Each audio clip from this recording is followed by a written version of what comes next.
Well, thank you, Dr. Augustine and Professor Narasimha for this opportunity. Let me say that we quite recognize the value of all the propositions you put on the table, and we do realize that a systems approach is the only way to get about dealing with this very complex problem. We have our own experiences with regard to employing a systems approach, and I think we first came alive to it in the late 1990s when we had the Kargil episode. That was when a large number of regulars and irregulars of the Pakistani army came in and occupied territories in a part of Jammu and Kashmir and remained there for some time until they were evicted. We had after that a Kargil review committee and then a group of ministers to look at the recommendations that flowed out of the 4 task forces that were set up. And one of the first recommendations of that enterprise was that we needed to have a multi-agency center, which meant that all the agencies involved in security, in collecting intelligence, in implementing preventive plans and all, should be able to get together and not just become collectively aware of what the threats are at a particular juncture, but also formulate response strategies so that the threat could be mitigated and dealt with. So the multi-agency center came into being in about 2001. It started with 14 or 15 agencies.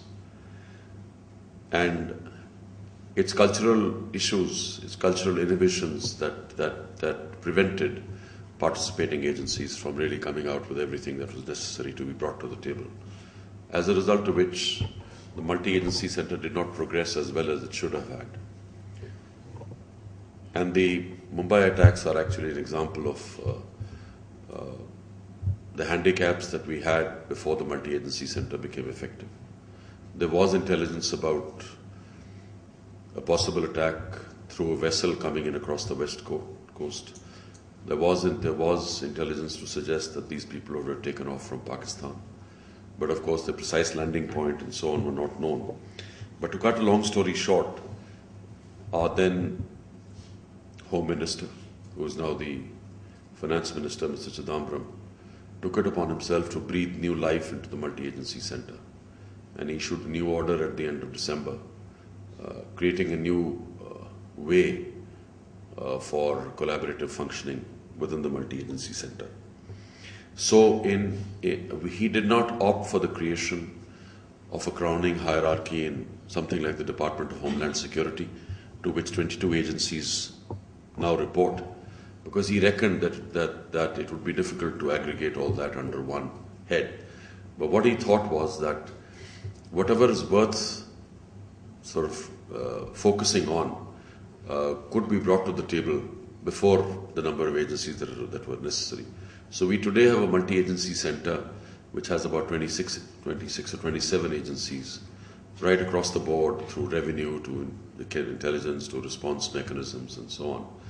And they meet every day at 3 p.m. and everybody brings to the table whatever there is in respect of developing threats and whatever might have figured afresh. A discussion is held, responsibilities are assigned for working the leads that are available, and the next day you review all that besides looking at new intelligence.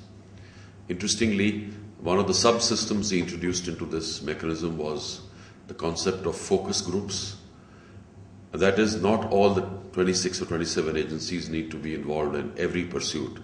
If it's not something to do with finances or movement of terror funds and so on, the revenue agencies need not be burdened with participation in any focus group. So you take it down to the people who have provided the intelligence, those who can supplement it or create collaterals and give you confidence about or enrich the intelligence, and the third lot of the people who are actually going to respond to the intelligence.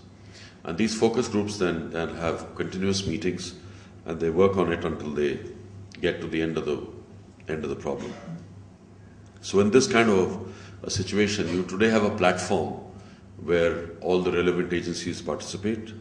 Each maintains its identity, but everybody gets to see everything. And those that need to do something about it have then a mandate and have a responsibility to act on it. The other thing he fought shy of was he did not want to take it down the issue of formulating standard operating procedures for every kind of contingency, because he thought that it would introduce rigidities which don't necessarily permit initiative to be exercised in the manner in which should be in situations of dealing with terrorists, where you need to be imaginative and innovative, and you need to do things in a new way to be able to deal with the threats. So rather than sort of have a template for all different kinds of responses, he did leave it to the incident commanders to sort of develop their own profile. Within this entire system of dealing with terrorism, as you mentioned in your paper, we've taken note of the role that public can play in warding off terrorist threat through sheer observations, contributing to what is there in terms of what is appearing on the ground. And there are programs, sensitization programs, that every urban police undertakes with communities to try and enlist their cooperation for better response. We're also going into a ring of steel kind of thing in terms of installing CCTV cameras in a big way in big cities. I think Bombay is going to have 6,800 cameras once it's installed, and you're going to have very sophisticated regional and centralized analysis centers which would then aid the response forces to be able to deal with the situation. I also noted in your paper, and this is something that we are doing, this is about protection of targets that might be taken on by the terrorists.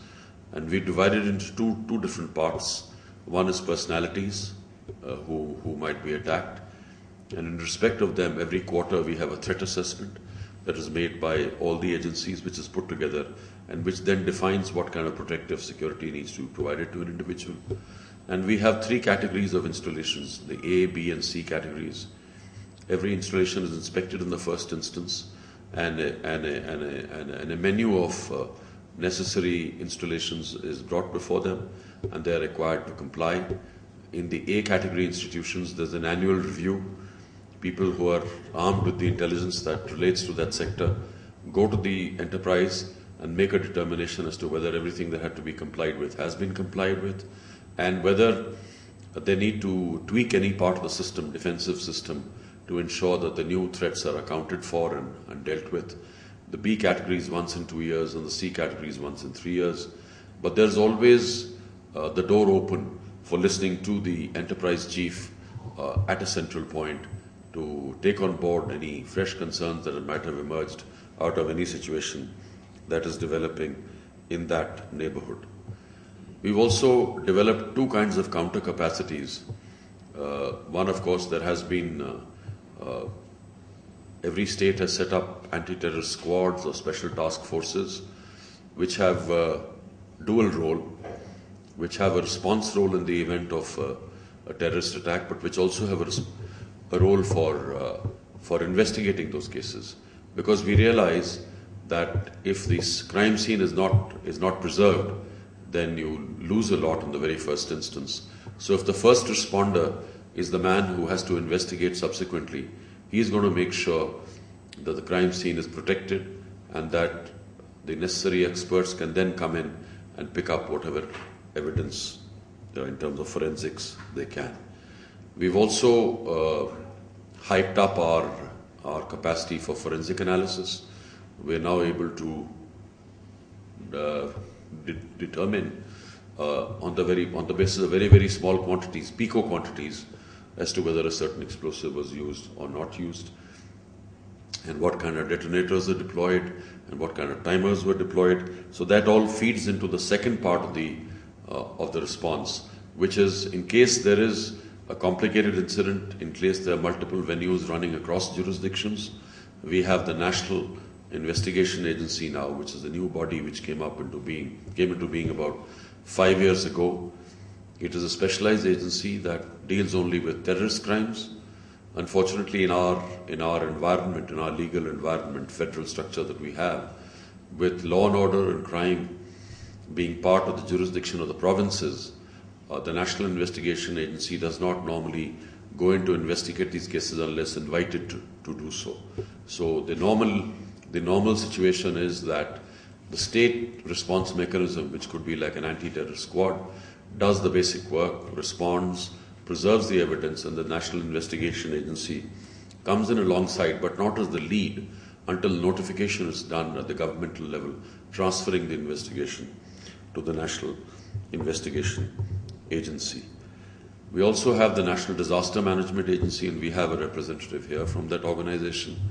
In the event of use of biological agents or chemical agents or nuclear agents or any of that sort, should there be any event which impacts large sections of the community, then they have a response capacity. They have not just a response capacity in terms of having trained people, they have materials that they can fly to affected areas, distribute and use so that loss of human life is prevented. And they have a number of methods. I think Mr. Bansal is coming here later to talk about how they deal with these strategies. So broadly, this is it. But I'm open to any questions that might come up.